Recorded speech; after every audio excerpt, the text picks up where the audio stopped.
Day 6 of 90 focused on loops. The goal today was making loops feel like clear value and control flow work instead of syntax trivia. I did not want a language feature tour. I wanted a model I could still explain after the demo code grew into a real application. The first concrete check was clear value shapes. That sounds small, but it decides whether the code reads like a contract or like a lucky sequence of feature choices. The second check was control flow that makes valid states obvious. That is usually where bugs start if the edge of the system is vague, because bad assumptions leak deeper into the app before anyone notices.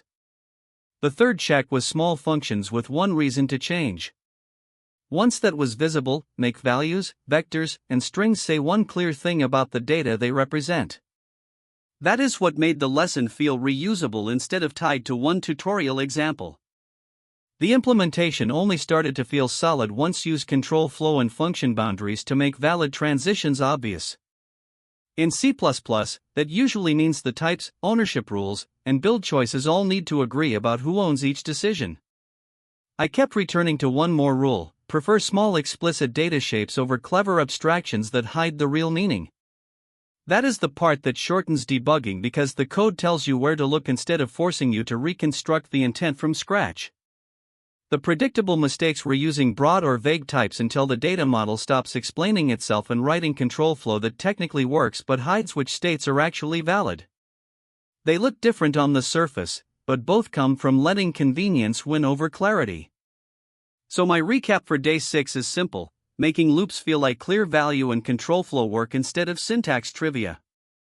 Keep clear value shapes, control flow that makes valid states obvious, and small functions with one reason to change visible, and the code stays much easier to test, explain, and change.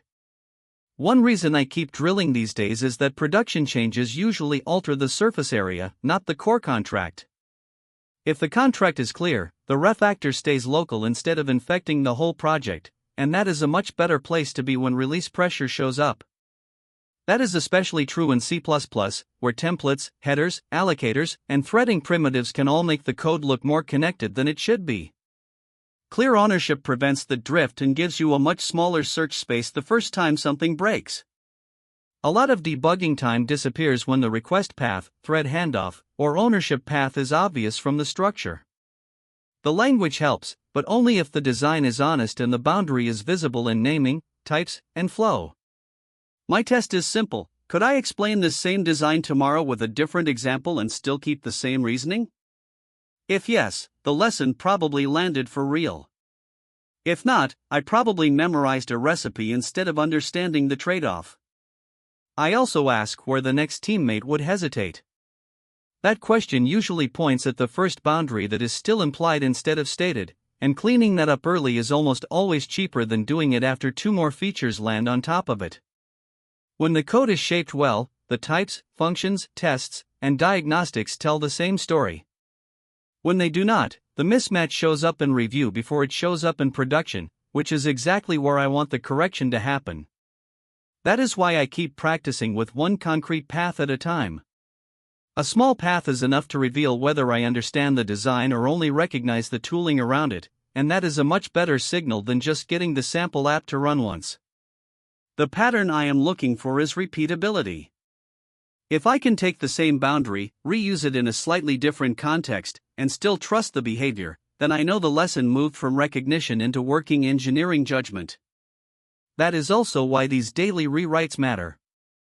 They force me to say what the code is promising, what would break that promise, and what would help another engineer recover the intent without reading my mind.